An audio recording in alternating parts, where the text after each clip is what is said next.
What is up, group members? I'm licensed psychologist Dr. J. I'm licensed psychologist Dr. Jessica Rabon. And I'm licensed clinical social worker Kristen Gingrich. This week, we have on our very first guest. An absolute legend in the content creation space with over 2.3 million followers, makes amazing content related to BPD and so many mental health things. Dr. Courtney Tracy will join us later on the show. So settle in, take a seat, and welcome to Group Therapy. Last week, we were breaking stigma, talking all about bipolar disorder. I almost said borderline personality. Last week, we were talking about bipolar disorder, and we asked you, what is one way you can support someone who has bipolar disorder? You said just being supportive and non-judgmental. That's key. Gotta have that. Absolutely. So key. As a person with bipolar, make sure to check up on us occasionally when we're in an episode or not. It makes our day and night. I love that. Love that. That connection can go such a long way. We're excited to talk about, again, another stigmatized area, stigmatized diagnosis, which is borderline personality disorder, otherwise known as BPD. But before we do, we want to talk about something else that's really important. Happened just yesterday. The latest mass shooting happened in Nashville, Tennessee, which killed 3 children and 3 adult employees. We're 3 months into the year, and here in the United States, we've had 130 mass shootings so far. Just in March, we had 38 that killed 57 people and injured 133.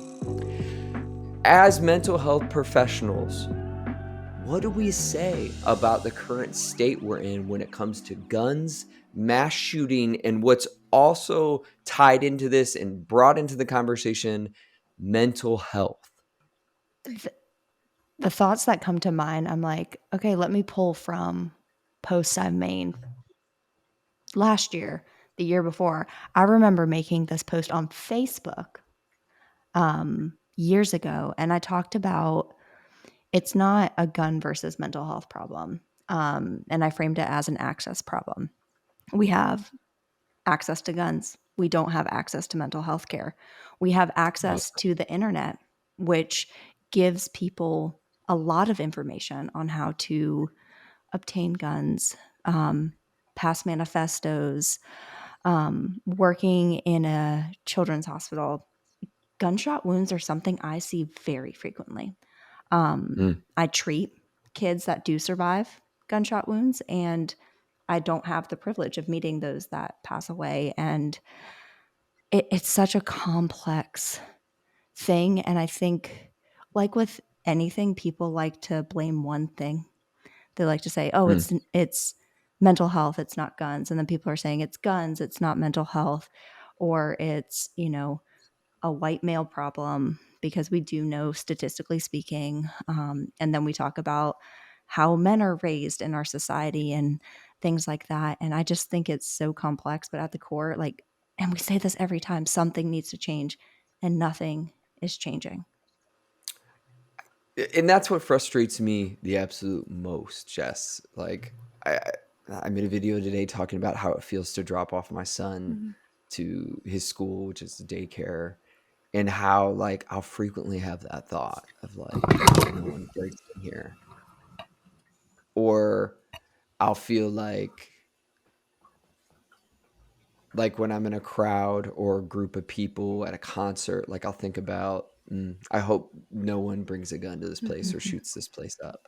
It's such a common thought, just living in America, of I hope something doesn't happen. But to think about how long this has been going on, and coming from a scientist, researcher perspective of when you identify a problem, you come up with hypotheses to test them to see what is going to work and be effective. You don't have to know what's going to be effective, but you have to test things out. And that is the part that politics gets involved with, where what have we tried? What have we tested? And certainly I could bring up statistics and how, in certain cases when there were assault rifle bans, that it did show that it lowered the amount of mass shootings, and that we've seen some data in these areas. But overall, it really does feel like we've done nothing. We've tried nothing. And what does that say about us? What does that say about how we care about our children or just the general people in our society? So Oliver is 5 and he's going to be starting kindergarten in the fall. And I just did a tour last week, and I was sitting in the library and I started tearing up. I thought I was going to lose it. One, because I was already anxious that my child somehow has reached the age of 5. But I literally remember sitting there, and the fact that one of my first thoughts of sitting in the library was, okay, I like how these bookshelves are structured because the kids can hide. I shouldn't be, like, for me, like, as a mother, like, that terrifies me, that is one of my thoughts while on a kindergarten orientation tour. And like, then it just, I mean, for me, it spiraled, and thinking, okay, in the cafeteria, there are these huge windows. Like, there's no covers on the doors. And I'm like, what happens? And so, like, I had to use my own skills to kind of get me out of that brain kind of cycle. But it was like, I shouldn't have those thoughts.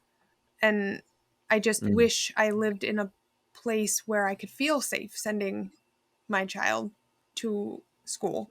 And it doesn't even matter public or private, just school in general. Like you said, Justin, like sending your kid to preschool. Sure. The only reason I feel somewhat okay with sending my son to preschool is because it's a medical facility, and so everything is locked to like the windows. And so in order to get in, you have to be buzzed in, and you go to, like, there's even a doorway that you have to set in before you even can get into school to have your screening done. And so it's just, I don't know. It's just terrifying. Oh, it is. I mean, my daughter's the youngest out of all of our kids, and I made a TikTok about this last summer because her school was closed for the day because all the teachers at a daycare, so that treats has 6 weeks olds to up to 5 years, were gone for an active shooter training. And I'm happy that they did it, and they added certain security measures to her daycare. But it's 6 weeks to 5 years old. That is the oldest. And the fact that her daycare even had to think about that is terrifying. It's just terrifying, devastating, traumatic. Like looking at these images that are on our TVs almost daily. And again, it's important to remind ourselves this is a uniquely American problem. Again, you can absorb the statistics and the research. We know this is the number one way that children are now killed. The number one cause of death is through firearms. I don't know how you can't be for reform. I can't understand that point. And again, I'm all about testing multiple avenues of change. But at this point, if this is just how you think society is, and you're always throwing out thoughts and prayers and not interested in trying anything, I've lost sympathy. How many years, how many times do we have to go through this? But again, we can hold politicians accountable. We can demand that we want to see change. We want to try things. That's what we want in psychotherapy. That's what we want with our clients. We want people to identify the problem and be open to change. Absolutely. So we had to touch on that. Yeah, absolutely. We don't claim to have the solutions. We do know, of course, mental health plays a role in all this. And we love talking about mental health topics. That's what we do here. We try to reduce stigma surrounding a bunch of others. But even if you think mental health is the main problem, you would want funding to go towards that at the community and school level. So I can't advocate enough. Hold people in power accountable to create some change. We're going to try to create some change by reducing some stigma surrounding borderline personality disorder. So what is BPD? How do we define it? So when I think of BPD, I think of instability of self, instability of emotions, and instability of interpersonal relationships. And really, that's what the DSM criteria says. So we have a pervasive pattern of instability of interpersonal relationships, self-image, and affects. We would see like impulsivity. We may see things like frantic efforts to avoid real or imagined abandonment, unstable and intense interpersonal relationships, identity disturbance, impulsivity. So, this could be in spending, sex, substance abuse, reckless driving, which, reflecting on our conversation last week on bipolar disorder, we can see how the impulsivity overlaps, suicidal behavior, chronic feelings of emptiness, and really per DSM criteria, it begins in early adulthood and will present across a variety of contexts. So it's not just with one person or in one situation. Absolutely, and I'm glad you highlighted kind of the overlaps, the differential diagnosis, because we know a lot of people mix up bipolar with borderline personality disorder. We touched on that a little last week in the previous episode, but there are some unique things that you're naming in there that we wouldn't see. Again, a lot of things that we wouldn't particularly see in mania or hypomania. The chronic feelings of emptiness, the instability in social relationships, close relationships, the fears of abandonment. Like, we're touching on a lot of these more hallmark symptoms of BPD that, again, would be sort of rare to see in bipolar. And I think, kind of like going back, I mean, there is a lot of overlap on other mental health diagnoses, but those certain things that make BPD just stand out on its own, which is really crucial to kind of this diagnosis. Totally. This is a diagnosis that has a lot of stigma around it. What are the misconceptions? Like, what are the things that you all hear or experience with BPD that just make you cringe? Or you're like, that's not accurate. All I can think about is it's a book title, and I don't really love it. It's the I hate you, don't leave me. Um, I don't really like the book title because I think it further stigmatizes the idea of BPD, that it's this kind of boomerang back and forth, which it can be, absolutely, but there's a lot of individuals who have learned to cope, and a lot of them have learned how to manage those to have very healthy relationships. But you hear that BPD and you suddenly think, oh, this is just another relationship that's going to be like a boomerang, and it's going to give me whiplash, which is not the case in a lot of scenarios. I also think of, have you all seen Fatal Attraction? Glenn Close. Anyways, that's like the video, like or the movie I was always played in graduate school. And it's like, obviously, kind of like we were talking about last week with bipolar, what are really good representations or not?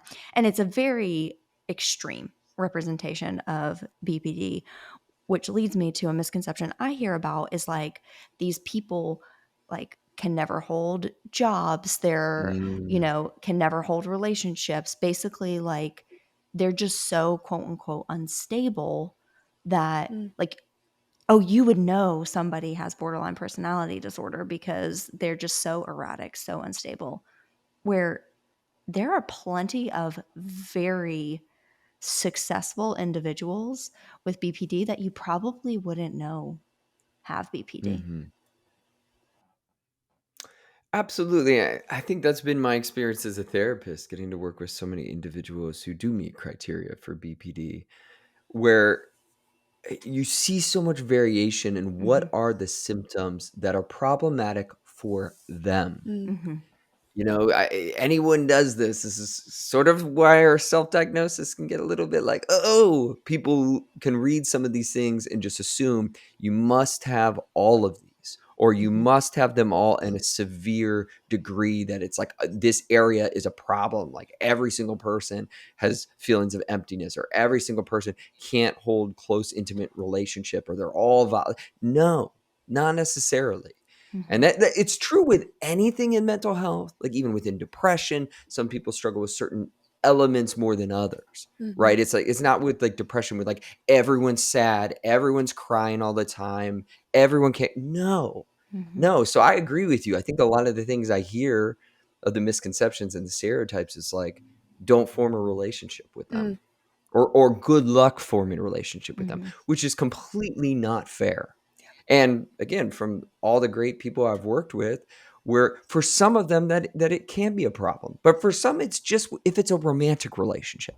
Some, if it's like a social or other type of work relationship, it tends to be okay. Like it can depend on what type of relationship we're talking about, where some of those feelings of abandonment and attachment can kind of be pulled into the light. But variability happens under all diagnoses. So it's like you can't assume, right, that someone is just like, check all these boxes and it must be severe. Yeah. I also think another misconception is like they'll never change. They'll always be like this. And we can get into treatments here shortly, but we do know that there are effective treatments for borderline personality disorder, and, teaching them skills. For a lot of people, I obviously work with children and teens, so this is not an area of expertise for mine, because traditionally personality disorders are not diagnosed till after 18. But even when I've worked with individuals that definitely have BPD traits, you get them, usually I refer out because I know it's not an area of expertise of mine and they deserve to get help from somebody that it is. They learn skills and they're able, like I said, function very, very well. But I also think it's a very stigmatized diagnosis in the mental health community. Yeah. And I know I just said I refer out, and it's not that I don't want to work with these individuals. It's I don't feel like I have the skill set to give them the treatment that they deserve, which is very different from somebody being like, oh, I'm not going to work with that diagnosis because of stigma. Have you all seen that, like the stigma within the mental health community? Absolutely. I mean, in my area of the field, right, we get like, and I'll be transparent, I was victim of this at first until I really educated myself, because I was learning from people who perpetuated the stigma. And it wasn't until I got my own education and I was like, absolutely not. But like I remember like saying, "Oh God, here comes another borderline." And again, that was because I didn't actually have a lot of education in grad school. It wasn't a focus of it. We got what we talked about in our diagnosis class and in when we were talking about, but like we didn't have in-depth training. And so it wasn't until probably like a year into my work where I really started to being like, whoa, absolutely, like I need to change my mindset. I need to educate myself more. And then, as kind of even being on social media and learning from more mental health professionals and searching for mental health professionals who are well versed in it, because I wouldn't even say that I'm crazy well versed in it. Um, and again, changing the mindset and actually looking for, one of the big things that I also look for is looking for the strengths that BPD has, because it has such a negative connotation in the field, in the community, all of that. But there's also so many positives for it as well. Like they can be really loyal to you, and they can be a really like, empathetic friend, just because of their those traits. But we never spend the time to actually focus on the positives that come with it, and we only focus on the negatives. I love that you brought that up. I definitely agree. Yeah, I definitely agree with everything that both y'all said. And you know what? The referring out is such a double-edged sword, right? Which I agree with. Our ethics code is very clear on this. and I experience this a lot in private practice. I've never been trained in DBT. I Mhm. do know it's one of the first line treatments. It teaches a lot of skills. Mm. It's very effective at helping people with BPD. And it gets into the nuance, right, of person by person, client by client, of like, Mhm. for me, I'm just how I handle my private practice is like, I'll usually recommend if someone's seeking me out and they're like, I want help with, I've been diagnosed with BPD. I'll usually ask and inquire, have you gone through DBT? Like, has it been helpful for you? Like, because we have DBT centers down here in South Florida that are excellent. Like, the Mhm. training's great. I've referred people there and heard nothing but good things back. And this is the balance you do as a therapist, where it's like you don't want to perpetuate stigma and you Mhm. don't want to immediately assume things about people because of a diagnosis. And at the same token, we should not be taking every client that comes our way and just think all of us are the Mm. perfect therapist Mhm. for every person that presents. That is simply not true. And Mhm. while I do know, like, some clients can take that personally, I can tell you genuinely as a therapist, I want to do the best work I can for any individual. Mhm. Mhm. And I know the trainings I've been in and sat in and been a part of and be like, cool, I know how to help this person. I got a roadmap. And I know the ones where I'm like more like, I'm not too sure. Mhm. Like, maybe I could help you in these other areas, but I don't have the skill set or the trainings for this. Mhm.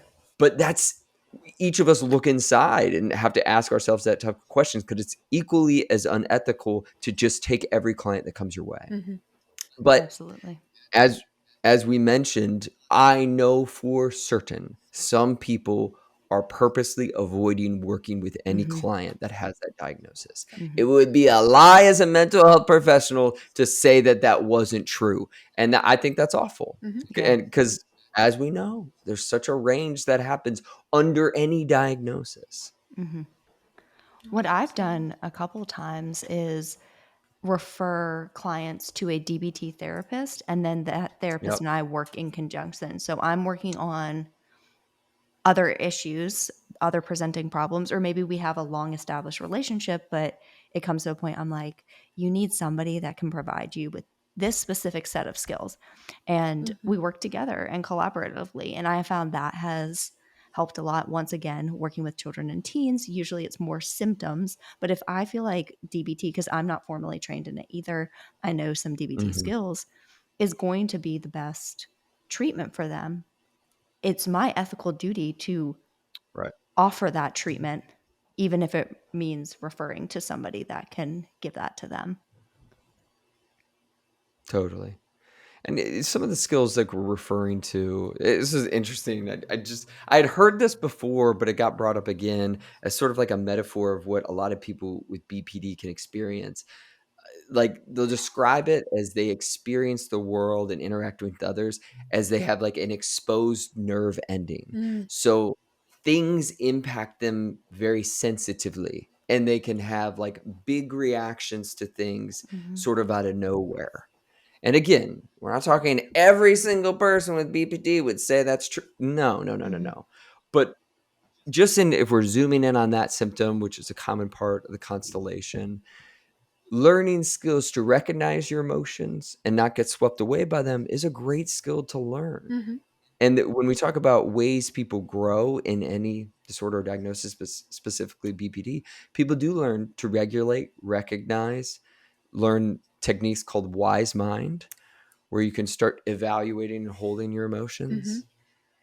So there are cool things like this that help people manage and become Mhm. aware. The worst part is when you're just not aware Yeah. of the symptoms and what you're experiencing. Well, and I ran a DBT skills group for 2 years at my Mhm. job.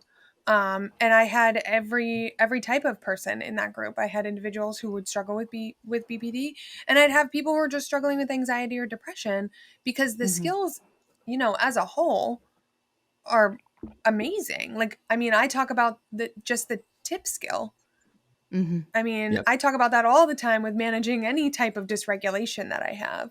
But what are some other, is that the only treatment for DBT? Or are there other treatments? So, mentalization is a treatment for BPD, and I am not familiar with it at all. But from what I have researched, so mentalization, the word refers to the ability to understand our own thoughts and feelings as well as the thoughts and feelings of other people. So it is an evidence-based treatment for BPD, and it encourages the individual to focus on how their mental states affect their own behavior as well as the behaviors of others. But I'm not going to pretend I know anything more about that. And then there are also medications that can be used. Like, we would see antidepressants, antipsychotics, mood stabilizers, but you know, psychotherapy is truly the first line of treatment for BPD. Do you all know of any others? Because those are the only ones I know of. Yeah, I didn't even know about the mentalization one. DBT Mm-hmm. was always Yeah, the staple. the staple one, yeah. And something I know we're going to get into soon with Dr. Courtney Tracy, but is talking about how high the overlap is with BPD and trauma and how many people notice a reduction in BPD symptoms by going through different trauma therapies. Mm-hmm. And again, I know we're going to do a deep dive into this of the overlap between trauma and BPD. But yeah, I know a lot of people who have self-reported that, and I've seen that experience of when you see people start connecting when their symptoms began and in relations to the traumas that they had early in life, that going through trauma therapy helps them relationally, which Mm-hmm. is a big component that we've been talking about with BPD generally. So speaking of trauma, do you want to head over to the Google Scholar Shorts? Let's do it! Go. So, Dr. J, you just set that up so nicely for me, so I appreciate that. So, Yo. as you said, many people are aware that trauma is highly correlated with BPD. But have y'all ever considered what types of trauma are most highly associated with BPD? I am intrigued and interested. I have a guess, but I'm going to let you fill it in. Okay. Oh, no daredevil, huh? Can I don't we want to play take her Price is thunder. Right rules on this? I don't want to take her thunder if I'm right. It's true. So this is an article by Jan and colleagues, 2023, because I try to get the most updated literature, looking at different types of childhood maltreatment and borderline personality disorder, specifically focusing on emotion dysregulation. So, as we already said, an abundance of research has identified significant correlations between childhood maltreatment and borderline personality disorders, with a lot of the research focusing on emotion dysregulation. But we really need a better understanding of the associations between BPD and childhood maltreatment and emotion dysregulation to formulate our treatment plan, early interventions, addressing various adverse impacts, etc. So, although past studies have looked at emotion dysregulation and child maltreatment concerns among individuals with BPD, the potential differential associations between child maltreatment types and emotion dysregulations in BPD are really unknown. So, they've kind of just looked at child maltreatment in general. So, the current study that I'm going to be talking about looked at the different types of child maltreatment. So, specifically looked at physical abuse, sexual abuse, emotional abuse, as well as physical and emotional neglect with BPD features and emotion dysregulation to examine what the relationships look like.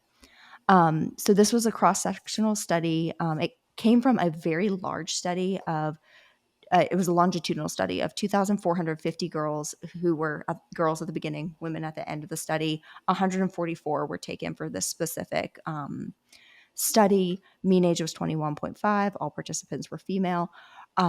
70.1% Black, 27.8% white, and then 2.1% multiracial. They also looked at sexual orientation, and they completed assessments on BPD, childhood trauma, emotion dysregulation, shame, guilt, and anger. So I'll be interested to see what you thought, KBI, because only emotional abuse was significantly associated with high BPD features. Is that what you were thinking, KBI? Yeah, so I like one of the things is like when I do a lot of the training, I talk about like the triangle of BPD and the three factors, and one of them is like a highly invalidating environment. And so I thought emotional abuse, and so whatever whatever capacity was going to be, it was going to be that. You should just do the Google Scholar Shorts this week, because what the authors concluded is emotional abuse may be a key feature in invalidating environments that Boom! elevates risk for BPD symptoms. Yeah. And then additionally, some research suggests that individuals with BPD may have an inherited tendency to overregulate negative emotions to adapt to their invalidating environments. Well, one of the things they talk about too is one of the factors is being highly sensitive as well. And I forget what the third one is off the top of my head. I have to look at my folder, but I think it's sitting over So the authors ran some additional models that included some emotion dysregulation constructs, and then also found that impulsivity and shame were significantly correlated with BPD. And this last part was interesting to me. So they found that emotional dysregulation partially mediated the path from childhood maltreatment to BPD. So for those that don't know mediation analyses, it means that childhood maltreatment may lead to emotion dysregulation and subsequent BPD. But they also found a direct effect of childhood maltreatment to BPD. So people don't necessarily have to go through that pathway of emotion dysregulation. Simply being maltreated in childhood may lead to BPD. Thoughts? So I fascinating. just found the binder. You busted out the binder. I did. Guys, I am so proud of this. When I did the group, I made an entire workbook. This is my own personal DBT workbook, but that's the triangle right there.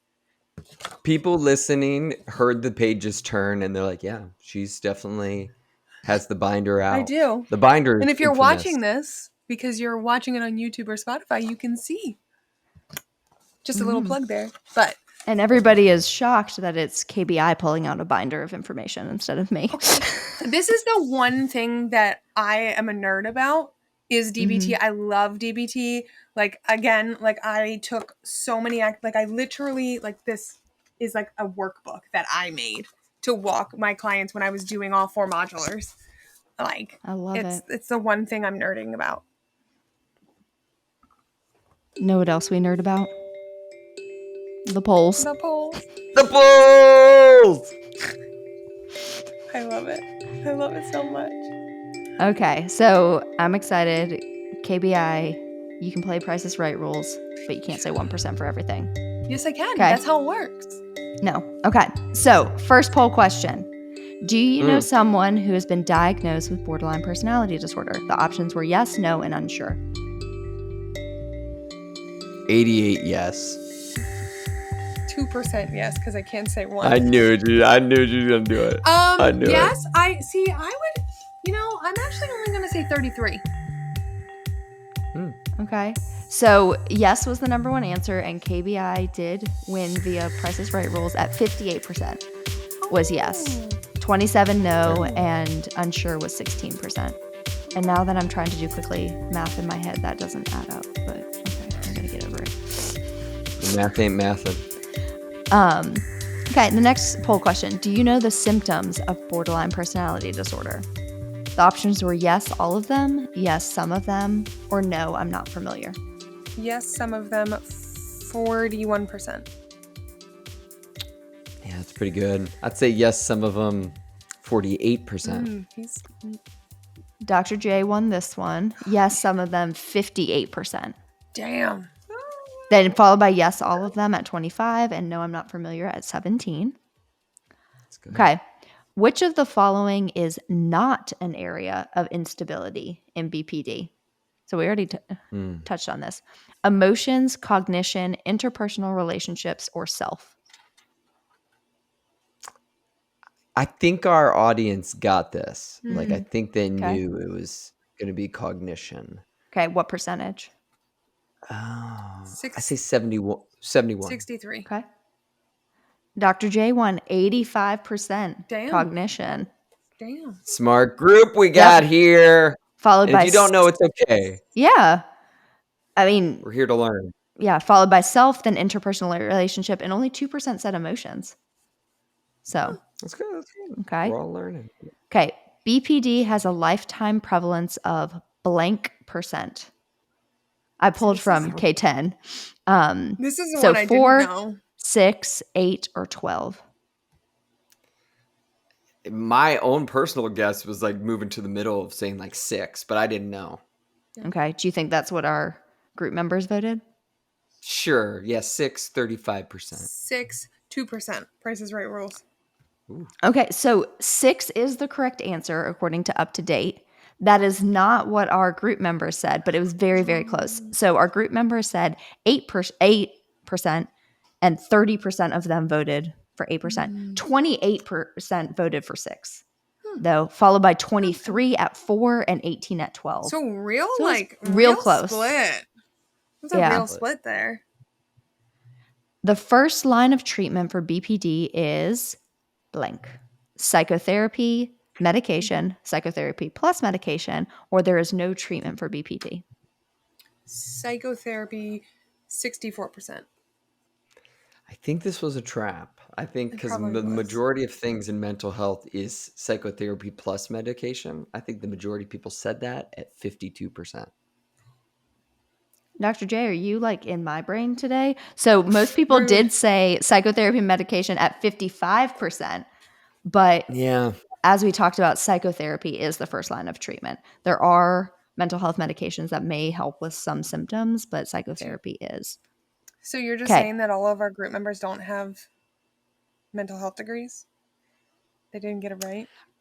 I think a lot do. No, they probably but I so- think 35% said psychotherapy. Literally, it was 55% psychotherapy plus medication, 35% psychotherapy, and then only 4% said medication alone, and 5% said there's no treatment for BPD. So, I mean, our group members were pretty on Pretty good. par. Okay, last poll question. Who do you think our special guest is this week? We already know because Dr. J's mentioned her 17,000 times because we were so excited. But the options were Marsha Linehan, the founder of DBT, Dr. Courtney Tracy, the truth doctor, or Justin's mom because Barb is elite. I'm still going to ride the train that Barb needs to be on this podcast. Guys, let's start a petition. Let's start a petition to get Barb on this podcast. And she will be the other Dr. J. Yo, Except she's B. What? She's Dr. Barb Dr. Puder. Oh, yeah.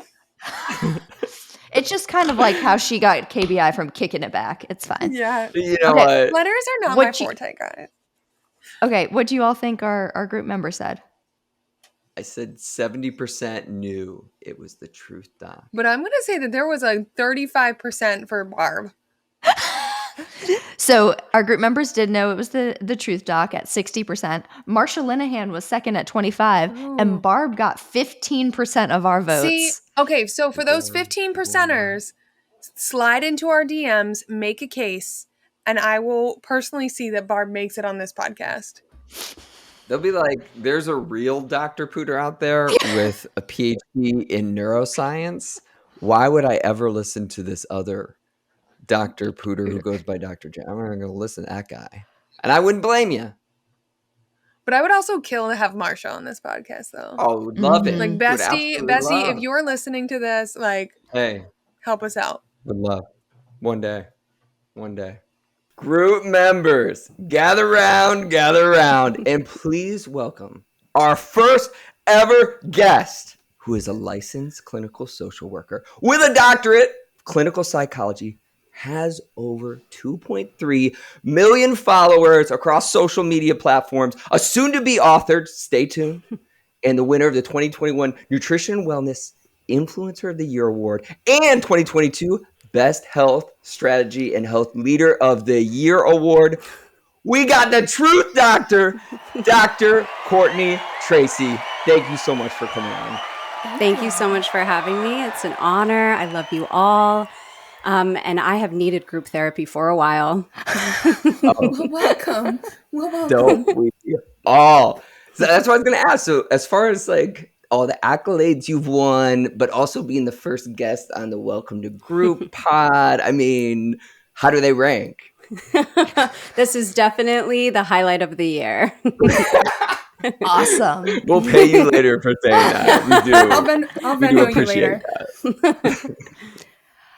So, Courtney, for the approximately one person listening who doesn't know who you are, can you introduce yourself and let us know how you got interested in BPD? That's a good question. Yeah, of course.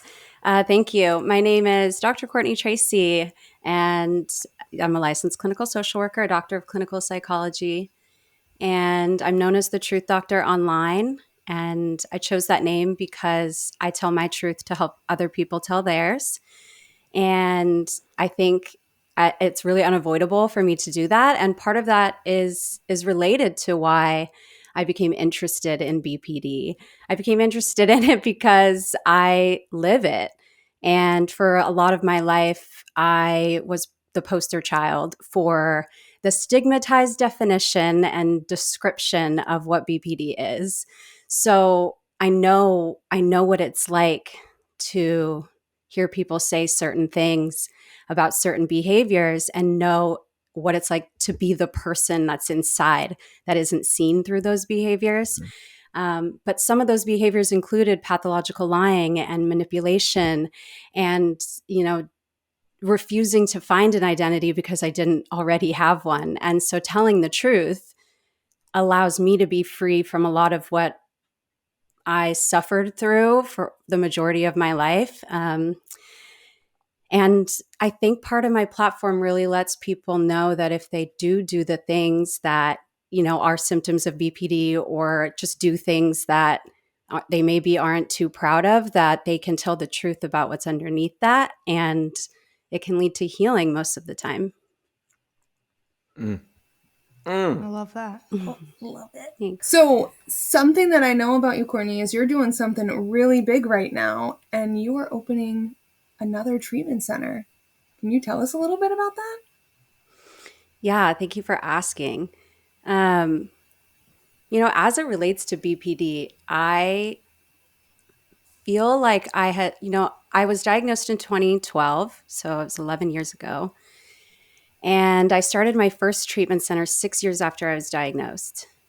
And in the same city where I was diagnosed, I became friends with the clinicians and the doctors that treated me all those years ago, which was incredible. And I think I really shifted their perspective on what it means to be a human being with BPD, to be a clinician with BPD. I was still very much lacking identity and boundaries, and really, like, probably half my coping skills were still negative when I opened up that first center. And when I became a TikTok therapist and went through what I went through in the beginning of 2019, which was a really intense family trauma, I started to become my more authentic self while owning that first treatment center. And it became really difficult to own it because I built it with the facade of health while providing health. And it was very overwhelming. And I feel like I developed a clash between my authentic self online and the structure of the organization I had created and the limitations that I had to be myself and to not be stressed. So I had to sell that center for my sanity. And I did the best I could when I sold it in the spring of 2021 to tell myself that it was because I was happy and I was moving on. And, I made these TikTok videos and posts about how I had retired from the field of addiction and I moved on and everything was wonderful. And it wasn't. And I thought I was so scarred from the way I had treated myself and some of the things that happened while I was working there, from overdoses to murders to really horrific community traumas. And I thought I just couldn't do it anymore. I thought I couldn't have X amount of people, human beings that I took care of that needed higher levels of care than just one-on-one therapy. And I took about a year and a half off. I didn't have any clients other than working with some high-profile content creators that were being canceled and didn't know how to handle their mental health. But I stopped treating addiction. And that's my specialty, and that's where my heart lies. And even saying that makes me emotional. So opening up this new center, I'm taking what I've learned. It's called Exist Centers, and we're hoping to be in multiple states over the next 5 years. I have a 5-year plan. I'm that type of person. Every 5-year plan has worked out so far in my life, surprisingly. So this plan is to provide generationally focused care for people that experience co-occurring disorders that are millennials or Gen Z, that specifically experience substance use and personality disorders, because I know what that's like. And I know how to treat people without the stigma of those two disorders, those two disorder categories. So I'm really excited about it. I'm really overwhelmed. I feel a little bit like I'm living in like the 90s show Sliders, because I did exactly this 5 years ago. I did IVF. I was pregnant. I opened up a treatment center. I was getting my doctorate. And I have, not going to lie, looked up second doctorates because I'm just unstable when it comes to I'm unstable unless I'm unstable. Like I have to be doing way too much, but I didn't do it, so that's a good thing. But I am very excited to be opening up this center. I think, as strange as it sounds, there are some people out there that need what me and my staff are going to provide. People who experience BPD, narcissistic personality disorder, the two most common ones that are really degraded in our society, and are numbing those things with substances. They deserve someone that really gets them and staff that really get them.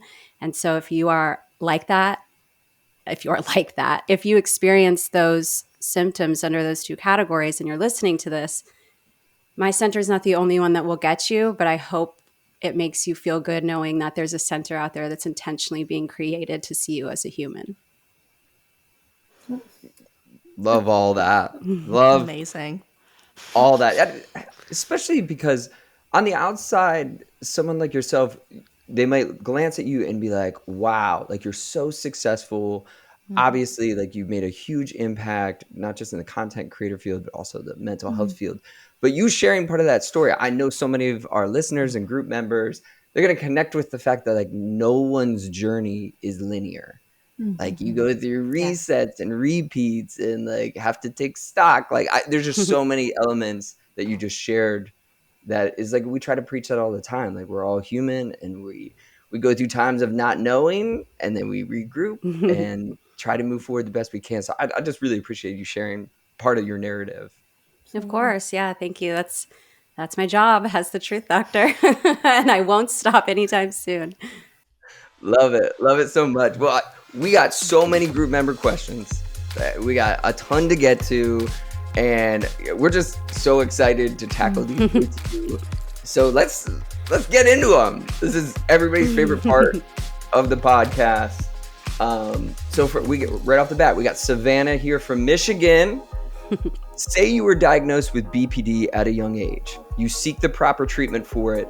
Are you able to ever outgrow that diagnosis? Yes. My answer is 100% yes, and I'm going to explain why. I think a lot of people are confused on why someone is diagnosed with a disorder.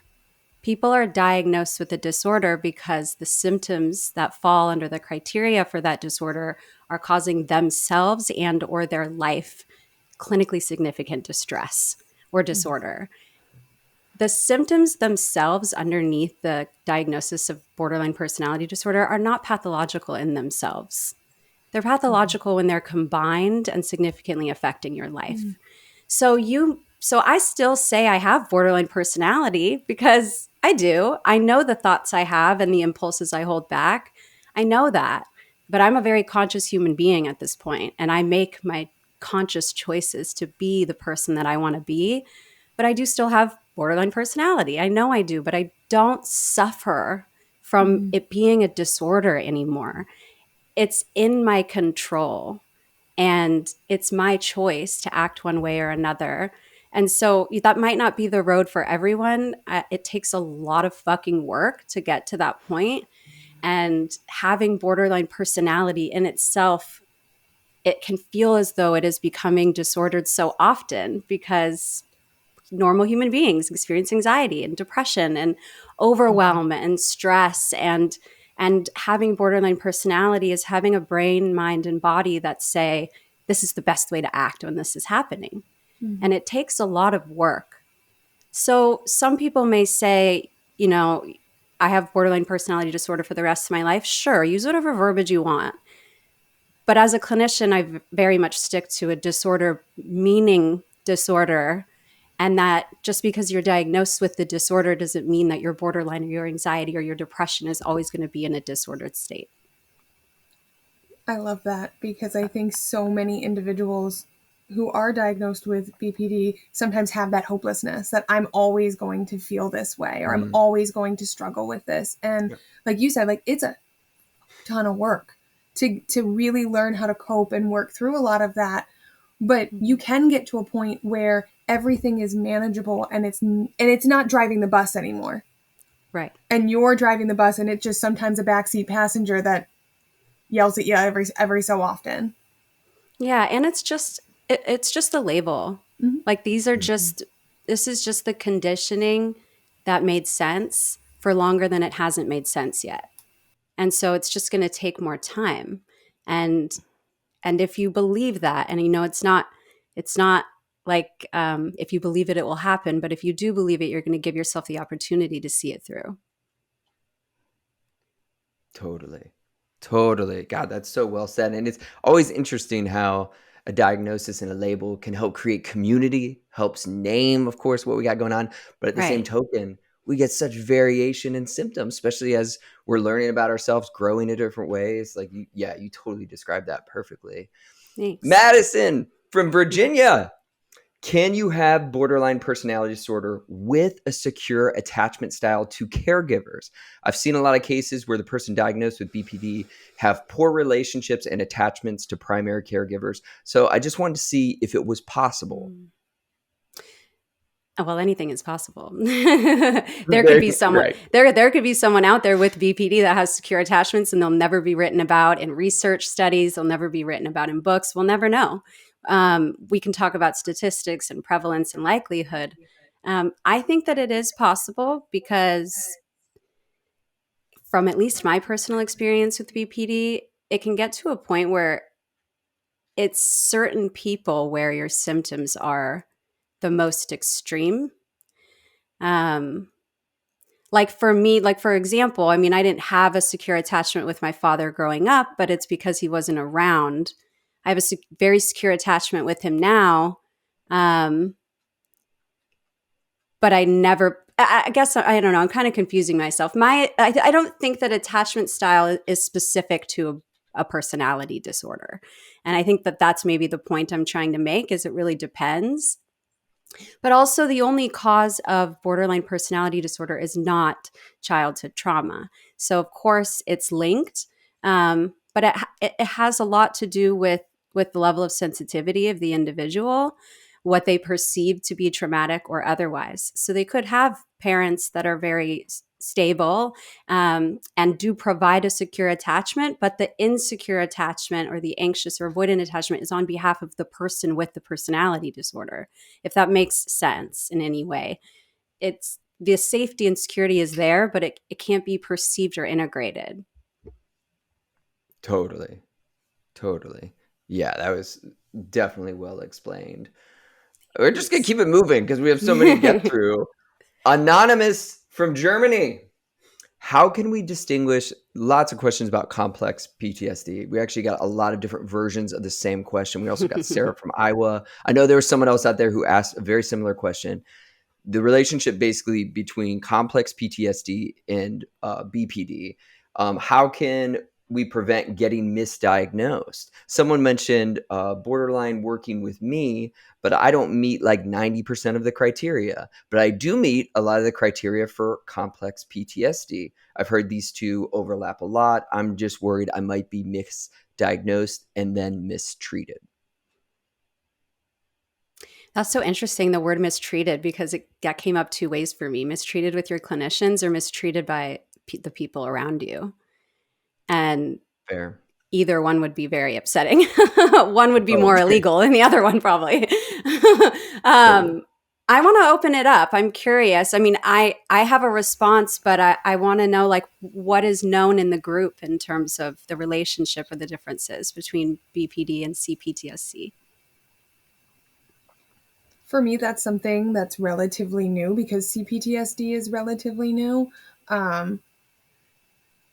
My understanding is that there's like a Venn diagram of it. There is definitely lots of overlay, but there are very clear distinguishers that do separate. And I think a lot of times there is this idea, and it's not 100% true, that trauma a lot of the time does drive BPD symptoms.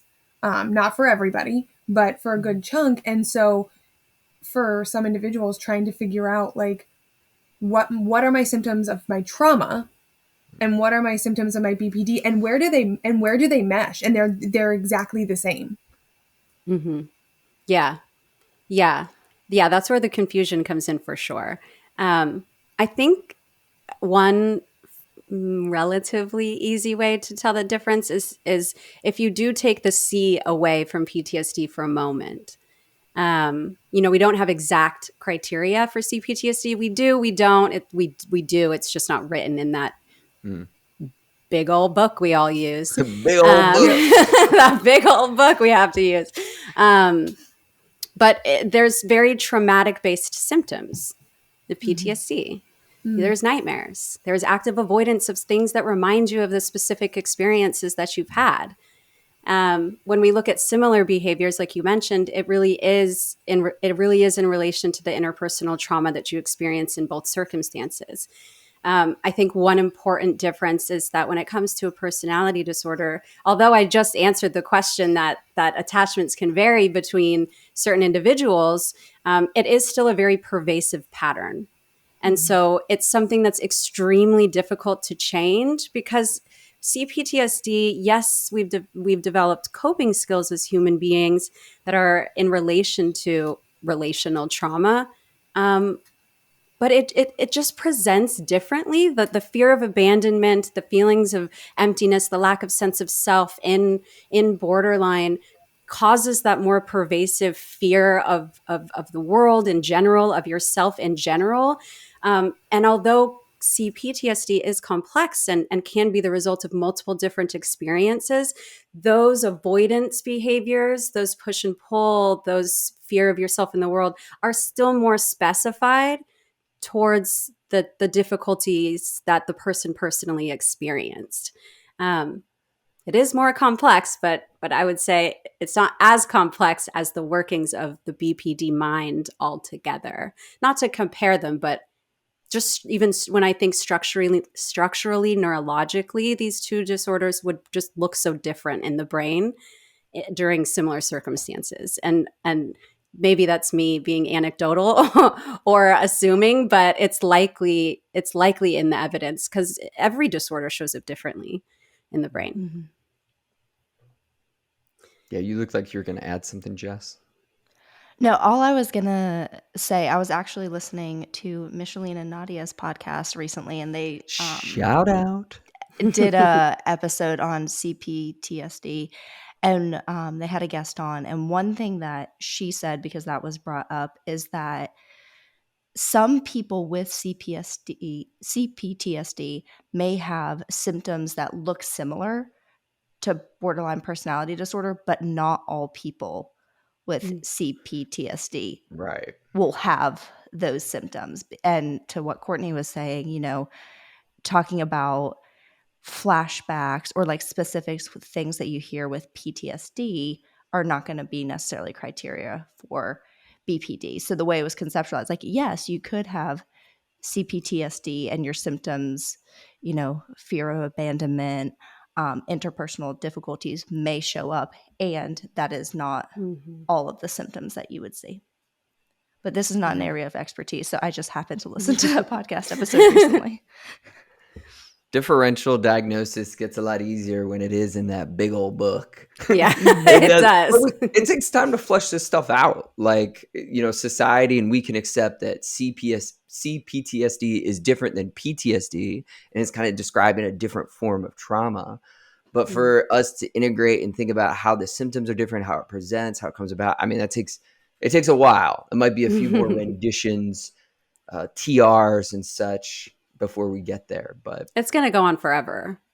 There's going to be versions forever. oh, for sure. 100%. Yeah. It's fun to estimate, like, how old will I be? Like, when I'm 80, will we at least be in the 20s by then? Who knows? But anyways. We might be at 10. It's like 13 years in between each one, right? Something like that. Like Yeah. a long time. Yeah. It Yeah. seems that way. Yeah, definitely. Jules from Wales. God, the international is so amazing. How can you be there for a sibling diagnosed with BPD, but also maintain your boundaries? Again, similar versions of the same question. Sabin from Ohio, OH. They asked my part. They ask, my partner has BPD and it can be hard on both of us. Any tips on being in a relationship with someone with BPD? So one, like, how can I, be there for my sibling but maintain boundaries who has BPD? And the other is more of like a partner. So different dynamics. Maybe they kind of overlap. We'll find out. Yeah, I think they definitely overlap because it's basically just any support person that is in a relationship, whatever type of relationship with someone with BPD. I've had a lot of experience being in a relationship with someone that doesn't have BPD and see what it's like for someone to be with someone such as myself, and all the changes that can take place from being in my active BPD symptoms to being diagnosed, to being in denial, to then working on a path of recovery. Two main things come up for me. One is the boundaries are so important. And I think a really great one-line way to understand what those boundaries should look like is I will help you as long as you are not hurting me. And that's really important. It's something that I always say I wish I could have said to my husband earlier on when he deserves to have those boundaries. And I made it impossible. But I will help you as long as you're not hurting me. I think that the second important thing is to realize that if you are agreeing to have a relationship with someone that's going through a mental health disorder, you are agreeing to accept those symptoms to a degree. Again, I will help you as long as you aren't hurting me. But what that means is getting to understand the disorder, getting to understand the symptoms, getting to understand what's needed in the person's environment to help them experience not only a reduction in their symptoms, but to prevent a relapse of their symptoms. Some of the things that really tend to trigger or activate people with BPD are tone of voice and facial expressions, simply because of the way our brain parts function. And I still deal with that in my marriage. It's, he's a human being. He's going to have certain tones and certain faces, and he deserves to do that. It's his right. And I say, you just really pissed me off right now. And I suggest that you leave the room for 30 minutes so we can have a conversation when I'm calmer. And I like that's come a long way. And I think maybe there's a lot of energy behind that. And it used to go in a very different direction. But what's good is now, like, he didn't do anything wrong. So I set the bound because I know what's going on inside of me. And so I can set that boundary. Like, you should probably go away from me right now. And because it will help both of us. But then being able to have him come back and I'm like, that was shitty. We know that my brain does this. Like, I'm glad we had a break. Like, this is good. Like, it didn't progress into anything. Like, I'm calmer. Let's talk about it. Like, that this, he's like right there and started coughing. That this type of behavior, this type of response really heightens me, even though I don't want it to. So you need to work on it if you want to be with me. I'm working on my end. You work on your end. And something that I saw online once, I don't know if it was a TikTok video or something else, it probably was. It was someone saying that they said to their therapist, I don't want people to have to act different around me for the rest of my life. I don't want people to have to change who they are to be in relation with me. And the response that the person got was, you don't have a choice. Like, this is who you are. And if you accept it, you deserve an environment that accepts it as well. If you're putting in the work, then you deserve an environment that accepts it as well. And I just think that that's really important. And that's why when I started this answer, I said, if you make a decision to be in a relationship with someone with a mental health disorder, they deserve for you to understand it, and they deserve for you to help them in like reasonable ways, because we know that it's genetics and environment. And it's not just the environment that we create, it's the environment that the people around us create too. Totally. Yeah, everything you said, it reminded me of a quote I learned in a great couples training, that it's like, you have to shift your mindset when you're dealing with your partner, girlfriend, boyfriend, whatever, from thinking that they have deficiencies to accepting that there's differences. It's like differences, not deficiencies. And I think that relates perfectly to what you're describing. It's like, if you're looking at your partner forever and being like, they got all these deficiencies, they better fix this mental health thing they got going. Like, there's no way it's going to work. There's just no way. Well, yeah. And it's like, I think it's important to say, we don't want to say that people that we don't want to say that other people have deficiencies. And I think it's important to realize, like, I feel like I have some, I don't like that my brain gets so mad at something so neutral. Like, I don't like that about myself. And it is my husband accepting that as a difference. That's what allows me to see it as both. If I didn't see it as a deficiency, I wouldn't want to necessarily improve it. But if he didn't see it as a difference, I wouldn't get respect. I would just, and that would be very bad for everyone. That would not be good. No doubt. KBI, were you going to add something? Mm-mm. Gotcha. Let's see here. Live from the Philippines. I love it. All across the world. What should be the first things that would be addressed in therapy with a client that has BPD?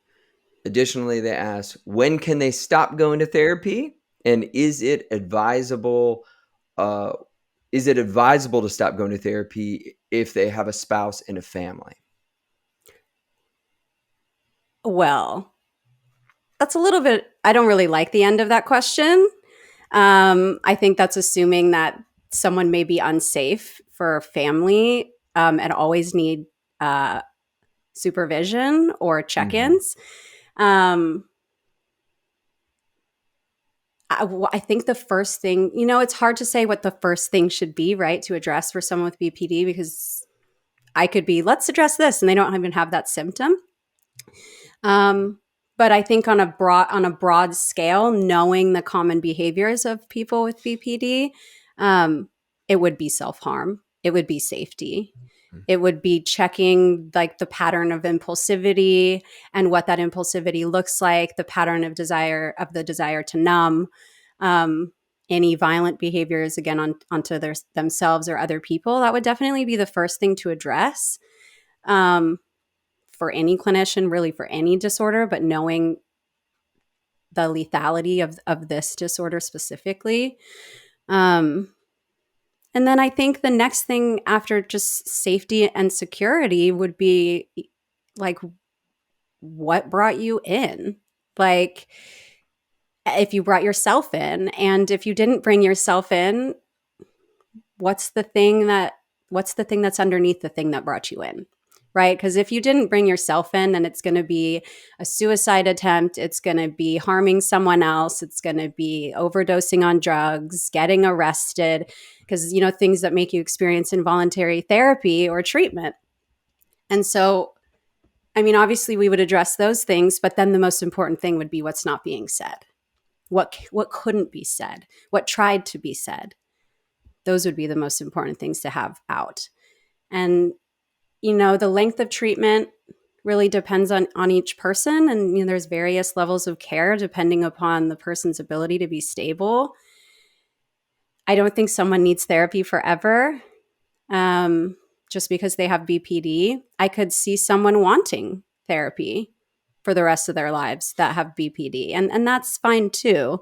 When it comes to people with BPD having a family and being dangerous, as an example, right? That might be a reason someone needs to go every week. And this is anecdotal, but I think it might be helpful for someone to know that I know what it feels like to have this very deep, dark, scary, like black hole within me that's filled with rage. It is so small and so down there. It makes me so emotional because it's awful to live with. And I have never yelled at my son, harmed my son. I never would. I would never do that. And the relationship between BPD and being called scary as a mother, as a parent, as a partner, is horrible. It's horrible. And it makes sense because of all the messages that have been said. But self-control, a reduction of impulses, ethics and values and morals and respect and compassion and love and just being a good person is possible regardless of what disorder you have. So please know that if you're someone that feels unsafe for yourself or someone else, that isn't a permanent feeling or behavior, or it's possible for it to get better. And just because you feel that sense of rage does not mean that you will be a rageful person your whole life. First, Courtney, I wanted to say thank you for sharing that last bit. But one thing I wanted to highlight that I love that you said when talking about treatment, when I was listening to you talk, first we want to address the safety concerns and then what brings the person in. That's what we all should be doing for any person that walks into our office, regardless of diagnosis. Yeah. And hearing you say that is like thinking about all the stigma that comes with this diagnosis. We're still treating the person. We're making sure they're safe. And then, what brought you in here? Or why are you here if it is a suicide attempt? And I know, and we've already touched on this in the first part of the podcast, like even there's the stigma within mental health clinicians.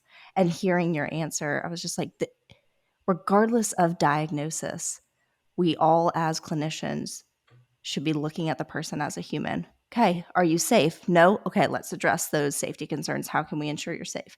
And then work on, hey, what are the things that are most pressing or bothersome for you? And let's start there. Yeah, that's the amount of people that I have gotten messages from that have told me that their treatment was immediately directed because of their diagnosis. It was immediately like, let me protect myself as the clinician first. Let's put a safety contract, even though you didn't express any ideation for self-harm or suicide. I'm going to tell you at the beginning of every session, my confidentiality guidelines, because I'm expecting you at some point to tell me that you want to kill yourself. And of course, like we're all in agreement that we should address safety first, but we shouldn't assume that every person with borderline is waiting to be someone that's going to take their life and put your license at risk. Absolutely right. Absolutely. And as we talked about bipolar disorder last week in that episode, how stigmatized bipolar can be, we know BPD, it exists not just out there in the greater community, but definitely within mental health professionals. So I hope, and I know through your work, but I hope this podcast too is helping reduce that. Allison in North Carolina, Jess, do you know them? You know Allison? I'm in South Carolina. Are you There's sure? 3 different states. We've I feel like gone they're just over right this. next door, though. They are. And where I live in South Carolina, I can get to North Carolina in like 45 minutes, but still. But no, I don't know Allison. I'm sorry. Yell out your window for Allison. Do you know any of the people from Ohio? Ohio's so Touche. small. I probably do. I probably know every person up there still. Gosh. But Allison, North Carolina, right next to Jess. I heard that people with BPD often have a special person who they might obsess over, think about all the time, or always need more attention from. Is this the kind of thing that is a sign someone might have BPD, or is this something that happens with a lot of people for a lot of different reasons? It's definitely something that happens to a lot of people for a lot of different reasons. I could think of like 5 different reasons off the top of my head right now. Something I think that's important, just as a very easy reference, is that there are other personality disorders, one of them being dependent personality disorder, which would also be someone that would have maybe not a favorite person or special person, but really attached to a certain person and depend on them for their own well-being. But it is true, it does happen. And the high level mechanism behind that is a very easy ability to idolize another person when you are a person that has BPD. You fall very hard or attach very quickly because the hole that the person has with BPD inside themselves, needing connection and attachment, is so big that any sense of fulfillment or care or support feels so good to make that hole smaller. And so we attach so quickly, or many of us attach so quickly, that it becomes significantly unhealthy. Our time schedules, our life schedules are dependent on that person. Our mood is dependent on that person.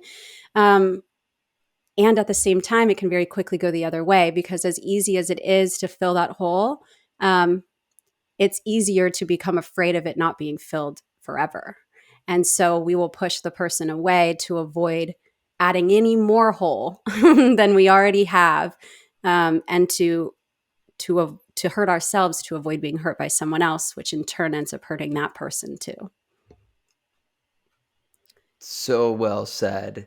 And it also points to why like any one potential symptom definitely doesn't meet criteria for diagnosis, which can be the problem with short form content that we all create on TikTok and Instagram, where you kind of hone in on a symptom and then everybody out there is like, well, I have a special person. Does that mean I have BPD? And it's like, it's just tough in the short form content that we create. But that's why we look at the much bigger constellation of many different symptoms to see if someone may or may not meet criteria for a diagnosis. Yeah, I think I just saw a recent study that they came out with. I don't know if any of you have seen it. It was going around Twitter, I think, within the last week, that, and I could be misquoting this, but it'll be easy to look up if you want to. They did a study of how frequently symptoms under certain disorders show up in other disorders. And I think it said that the symptoms of major depressive disorder, all of them, show up in 9 other disorders enough times to have both diagnoses.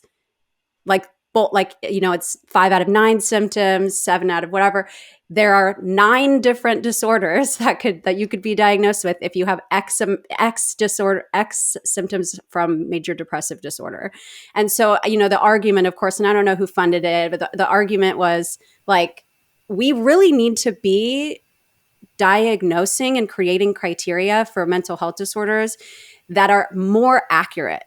And less, like, maybe we don't need as many. Like, that doesn't really make sense. Maybe it's a larger issue that have one-off, more of a spectrum basis, for example, versus so many different kinds, and then people being so awfully misdiagnosed, and assuming that they have one disorder when it's another. And that was mind-blowing. They have it in this big circle with all these like lines for every disorder. And you can see that like the most commonly diagnosed disorders those symptoms show up most commonly in all these other disorders, which we kind of know as clinicians. But when I saw this breakdown, I was like, holy shit. Like this is why I mean, you can self-diagnose yourself, and you may be wrong, because that's complicated. Like, we know it's complicated, but it was mind-blowing to see it visually. I just see Jess over there typing, and I'm just like convinced she's in Google Scholar right now, like ferociously trying to find this I study. literally was like, I know that study has nothing to do with our topic next week, but maybe I'll just do that study for the Google Scholar Shorts. I immediately saw her eyes divert and the concentration take over her face. And she's like, a study that I don't know? What? I didn't actually see that study, but yeah, you bet I will be looking it up. I will try to wait until after we record. So good. Nikki from the US of A. Can BPD be diagnosed in someone who does not have a history of trauma? Additionally, they ask, do we, meaning the profession, diagnose BPD without looking deeper to discover underlying trauma?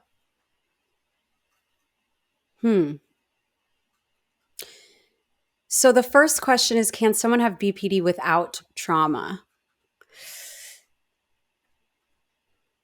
My mind goes, would we say, you've been traumatized? Like, you have these symptoms, you have these behaviors, these responses, but you don't call it that, or the other way around. Don't call it trauma then. There is an environmental impact to become diagnosed with a personality disorder. Genetics play a major role, but your experiences play a role as well. Someone could be genetically prone to BPD, and their experiences will make them have it or not have it. And so I feel like there has to have been something that occurred over time, whether that was severely traumatic, whether you call that trauma or not. Something happened in your life, or over the course of your life, that caused you to develop this personality. What was the second part? The second part was, it was kind of a different question, but do we in the profession often diagnose BPD without looking deeper to see if there's underlying trauma?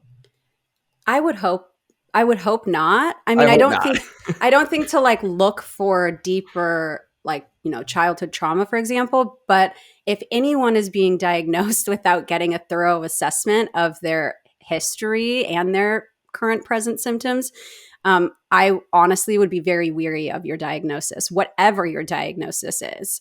I mean, we just talked about how many different symptoms can be under different disorders. And so I think that that's really, really, really important. I mean, I am extremely neurodivergent. I have not really talked about it, and I haven't really talked about it at all yet, in the way that I know that I need to. And I think that I should have had even more of an assessment when I was diagnosed with BPD. I think there are a lot of presentations that show up as BPD behaviors that are the result of severe sensory sensitivity and executive dysfunction and lack of impulse control that isn't related to a traumatic response behavior. So if you're not getting fully analyzed and assessed, and you're just being diagnosed, that you might want to get a second opinion. Ryan from Seattle. Is BPD something that can be developed? And if so, what can parents do to help their children make lifestyle choices that act as a preventative measure for BPD? That's a really good question. There are absolutely things. I've been doing a lot of introspection over the last year and a half. When I sold my treatment center, I plummeted really harder than I already had been when I had owned it. Because I realized how my brain actually works. I realized what it thrives on, and it's literally just psychology and building treatment centers. Like, I can't not do it. Like, I actually really started deteriorating. But oh shit, what was I talking about? I got distracted with Max plugging in my laptop. Okay. What I realized was that my brain works in a very specific way. It has my whole life. And what I always called the story for the majority of my life was that I was so traumatized by my childhood and mother that I developed borderline personality disorder. My childhood was traumatizing, and my mom was not a good parent. And I am a certain way, and they didn't know that. And so I didn't develop a sense of identity and a sense of self in those critical years of 3 to 5 because I was denied my own reality all the way back then. And if you are a parent that is trying to prevent your child from having a mental health disorder, BPD or not, seeing them as they are is a very critical thing to do, especially when they're developing a sense of self. If they are too loud, if they are too rambunctious, if they are too quiet, if they are whatever, it's allowing them to be seen so that they don't perceive you're rejecting them as them needing to reject themselves. A lot of what happened for me was I was very different than the majority of my family, and they didn't know anything about mental health. The majority of the world knew nothing about neurodivergence or neurodiversity. And I was shunned and rejected and denied and abused and traumatized. And the lack of being seen caused a lot of my identity issues. The trauma led to lashing out and finding substances, which led to addiction, which is a trauma in itself physiologically.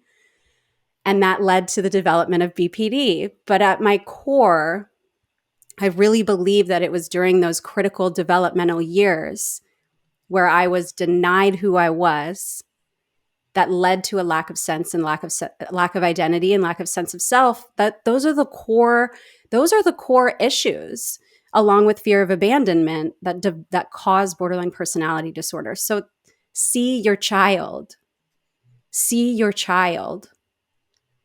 And I'm going to say it one more time, because whatever comes up for you when you hear that, like that, whatever you see or feel, like that's it. It's a different definition for every person, but you need to see your child. And that is one of the biggest preventative things that you can do as a parent. So powerful. And I feel like it directly related to that research you brought up, Jess. Am I wrong? Did I fall asleep in Google Scholar Shorts? No, that is because we talked about, Courtney, I know you weren't there, how it was looking at different types of childhood trauma and their relation with BPD symptoms, and found that emotional neglect was the only predictor. Yeah, so they weren't seen. Yeah. Or Dr. heard. Courtney, spot on again. Spot on. Didn't even get the invite to Google Scholar Shorts. No. Shows up and hits the bullseye without even knowing we just talked about that. Well, and it comes back, remember the triangle? And it comes down back to the triangle of the invalidating environment. You're right. Mm-hmm. And even that, like if you're yourself and your environment is telling you no you're not, and just literally invalidating your existence, then that's going to have its impact. Right. So, and I love what you said, Courtney, of just like accepting and promoting your child as they are. I think that is amazing. And like, and it for some parents, it can be really hard to do depending on their own mental health, but really making that an active choice every day, waking up and, okay, today I'm going to accept my child. Well, how did you word it? My brain is see your child. See your child. Like, you're choosing to wake up every morning and seeing your child for them that day. Not what they were yesterday, not what they are tomorrow, but who they are today. Yeah. So true. So true. We got We got time for 2 more questions here. One's from Maddie Brown in California, next door neighbors to Dr. Courtney. California is a really small state, and everyone knows everyone. The entire West Right. Coast. Yeah, everyone just knows everyone out there for sure. How do you manage BPD and be a therapist for others? Does providing therapy ever trigger any BPD symptoms? I've never had my BPD symptoms triggered in session, but I think part of that is I've survived on the conscious ability to dissociate and compartmentalize. I'm very good at it. It's how I'm on this podcast right now.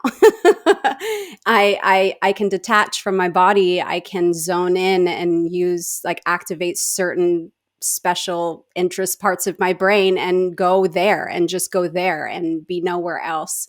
And it's how I've survived throughout my life. I find that what happens for me happens for a lot of other therapists, which is when someone is sitting across from you and you're treating an aspect of them that you yourself know is within you. It's absolutely beautiful. Like knowing that you're reducing the suffering that you personally know, you know what it feels like, at least in your own experience, and being able to treat that is an honor. And I don't think that would, I don't think that's the case for everyone. I can think of, certain types of clinicians or certain human beings who have been through certain things that would get triggered or activated in certain circumstances. I know through some of the things that I've been through with clients at my former treatment center, those were hard for me as a clinician. And there really are, maybe even certain names of people at the moment that I just can't work with because I haven't resolved how difficult those things were. And I think a lot of clinicians feel that way. Like some people who have recovered from an eating disorder, for example, want to work with people with an eating disorder. Other people don't want to do that at all. They went through their own recovery. They don't want to talk about it. They want to work in a totally different part of mental health, and that's fine too. It is a good question, though, about BPD specifically, because it is a very interpersonal disorder. And I think that there are people, if their symptoms are more severe or they're earlier on in their recovery and they're a clinician, that would need to not work with certain populations or would need to do more administrative work. And that's actually more of what I do. The most of my job as being a clinical entrepreneur is building programs and providing jobs for other clinicians. But it's definitely something that I think every clinician looks out for is what are my boundaries? What are my buttons? What sets me off? What, activates countertransference? Where should I stay away? And where do I thrive? Whether they have a mental health disorder or not. Absolutely. And that is totally always an ongoing process. And I know every mental health professional I've ever met practice what they preach. We get our own therapy because we need it. We believe in it. But it definitely helps with everything you just named. Final question here. This is a big one. From person who didn't want to fill out any of the other slots. They didn't want to tell us their name. Didn't want to drop their pronouns. Didn't want to tell us where they're from. But they did have a question. And it's... I am so excited for your book. What can you tell us? Oh, that's such a nice question. It's called Your Unconscious is Showing. And I think I'll talk about the title for a moment. That'll sort of explain the basis. So when we typically hear your something is showing, it's like your underwear is showing. That's embarrassing. Or it's like your cash is showing. You're like at a concert, your wallet's sticking out. When we hear that phrase, your blank is showing, it's usually something we don't know is showing, we don't want to be showing, and or we would be embarrassed if it was showing. One of the biggest issues that I think happen in the world today is that people with mental health disorders are assumed to be the only ones whose brain, body, mind, and behavior are out of their control. And that is not true. And part of what the book is going to do is explain your unconscious is showing, but it's okay. So is everybody else's.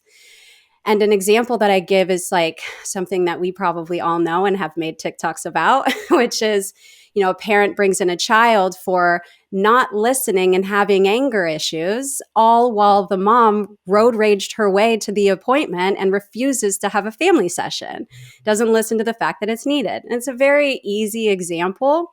But in that instance, the mother's unconscious is showing just as much as the child's. And the book will be about how there are so many different aspects of ourselves, our brain, body, and mind, that determine our behavior. The ratio between conscious and unconscious behaviors is 1 to 20. The majority of what we do is decided before we are consciously aware of it. However, we have the ability to affect that unconscious, to bring our consciousness into it. I talk about how our body sends messages to our brain and not just our brain to our body. I talk about how the brain in itself functions in a very particular way outside of anything that you have ever experienced. So I separate it into the cognitive unconscious and the psychoanalytical unconscious, which most people call the subconscious incorrectly. I think one thing I'll explain is like, here's an example. As human beings, our brain and our body move towards pleasure and away from pain. Flat out, human evolution, that is reality. That's our cognitive unconscious. It's simply the way our thinking works and our behavior works on a fundamental level. Psychoanalytically, the experiences that we have in our lives and how we're conditioned determine the definition for us personally of what is pleasure and what is pain. Most people, what they'll do in therapy, for example, is they'll try to reduce their desire to move towards pleasure and move away from pain. So that's, healing from eating disorders, healing from substance use, healing from traumatic experiences. But they also believe that they can escape the desire to run from pain and seek pleasure. And you can't. That will be an unconscious motive that you will have for the rest of your life. And it will show in many ways. And it's important for you to know when it's showing and what it is that's showing so you can do something about it outside of any pathology. The fact that we only pathologize our inability to control ourselves is false. If we controlled everything that we did, we would be so fucking exhausted. Our unconscious does most of things for us. And we think it's only the things we've experienced in our childhood that cause us to act in certain ways, but it's not. And the more we're informed, the better choices we can make. So I have 10 no BS truths in there, and one of them is what you don't know might kill you. And they kind of go against what you typically hear, like what you don't know won't kill you. And like, that's not true. Because if you don't know the way your brain works, the way your body works, or the way your mind works, you might die. Whether that's from physical health, whether that's from mental health, you need to understand these things, and you can be in more control than you think you can. So your unconscious is showing, but it's okay. So is everybody else's. It'll be out in winter 2025, which is a while from now, but it was decided because we all know the shit show that's going to happen in fall of 2024. So we didn't want everything to get lost in the shuffle. And we thought that the book could be really helpful for people to reconcile their own or others' behaviors in the 9 months before it comes out. Yo, I wanna that is pre-order so right now. thoughtful. I love it. That's literally genius. And what a tease. And I love that you provided some great content in there. I have no doubts. Like, it's going to be such a bestseller. Like, it sounds Thanks. incredible. Where- Thank you so much for tackling our questions. Yes. Literally, that was so amazing. I know our group members are going to be so stoked. Yeah, no, you're welcome. I enjoy coming on these. I think what I hear often when I get DM'd after doing podcasts is that, I come off a certain way in my content and that my heart and expertise show a lot more on podcasts and in person. And so just thank you for that opportunity. I really like when people get to know the real me and not the truth doctor. So thank you for the opportunity. We love the real Courtney.